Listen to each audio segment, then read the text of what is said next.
Douglas Murray calls it a total farce. ICC. What do you think? Give me your opinion, and I'll share mine and what the Jewish Torah opinion is. Proven right there. The International Criminal Court has now issued arrest warrants for Israeli Prime Minister Benjamin Netanyahu and former Israeli Defense Minister Yoav Gallant. Does this mean, Douglas, that the democratically elected Prime Minister of the only Jewish state in the world is going to be arrested if he travels to France or Britain or Germany or indeed Australia? Well, we're going to see on this, Rita, but it's got an exceptionally dangerous precedent. The International Criminal Court, of course, neither Israel nor America are signatories to it, very wisely, in my view, because I think they realize there's no scenario in which an Israeli or American soldier or politician, retired or serving, should ever be subjected to the whims of one of these corrupt so-called international bodies. But of course, many European countries and others are signatories to the International Criminal Court.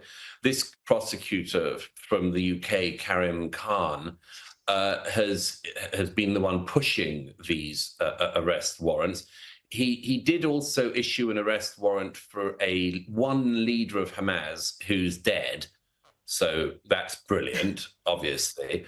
It seems that the International Criminal Court in its jurisdiction now has not just anyone in the world, including democratic leaders in its sights, but also the dead. So that's a total farce.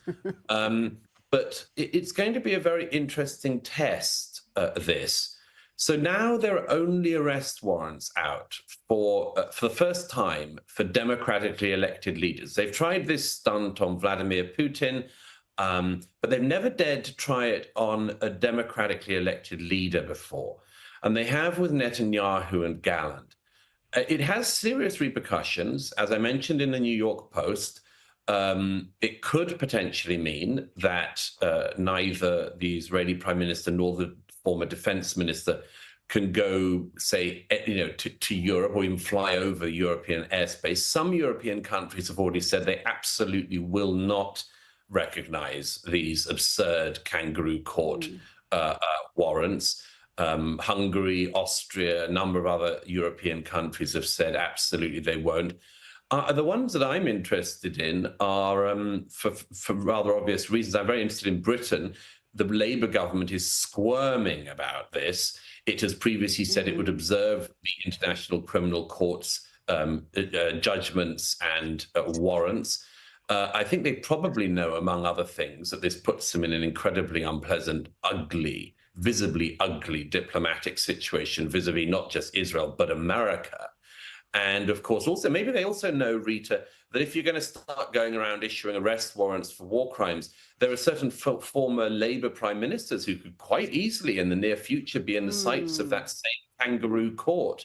But the other country I'm very interested in is Germany, because, of course, Germany, isn't it fascinating, Rita, that a court set up after World War II to prevent war crimes should end up in its first judgment against the democratically elected leader singling out the prime minister of the one Jewish state, and that Germany, a signatory to that court, and the statute undermines it, would actually possibly be arresting the leader of the one Jewish state. Fascinating to see what Germany does. Douglas Murray, thank you so much for your time tonight. Thank you. So, a dangerous precedent, corrupt international body. One leader of Hamas that's dead. They'll prosecute him, I guess, in the afterlife. What a farce, he says. The first time that a democratic elected leader is got a warrant out for his arrest. A kangaroo court. Let's see what's going to be with Britain and Germany, while Hungary and Austria have ruled that this is ridiculous. while there is, of course, can be ramifications to this in the fact of where you can travel, where you can go if you have a warrant out for your arrest, even though it might be ludicrous, it might be a kangaroo court, it might be a complete farce. But if countries will abide by this so-called international law, but I don't believe for a moment that the Prime Minister of Israel, Benjamin Netanyahu, is really concerned. Because when you know that you are fighting and you are on the side of what's right, then it doesn't matter what others think. He has had to deal with a much larger, much more powerful force in this world, the President of the United States, the EU, and he has stood up, for the most part, strongly, because he recognizes the blessing that the Rebbe, the Lubavitcher Rebbe, my teacher, my mentor, my Rebbe, told him 40 years ago, literally 40 years ago, when he was the UN ambassador of Israel at the United Nations.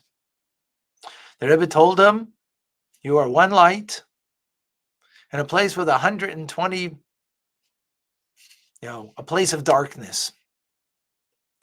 But your one light can shed much light in that place of darkness. Just hold strong. And that's what he's doing.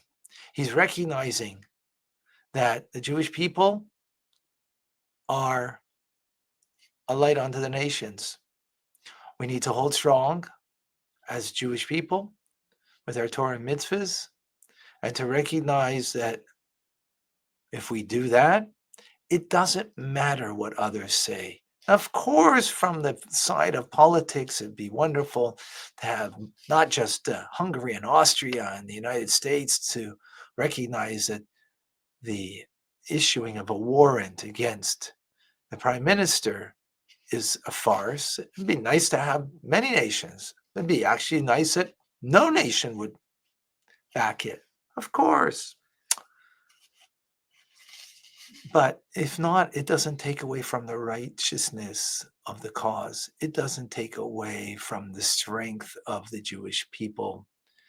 And it doesn't take away from the prime minister and the strength that he needs to have.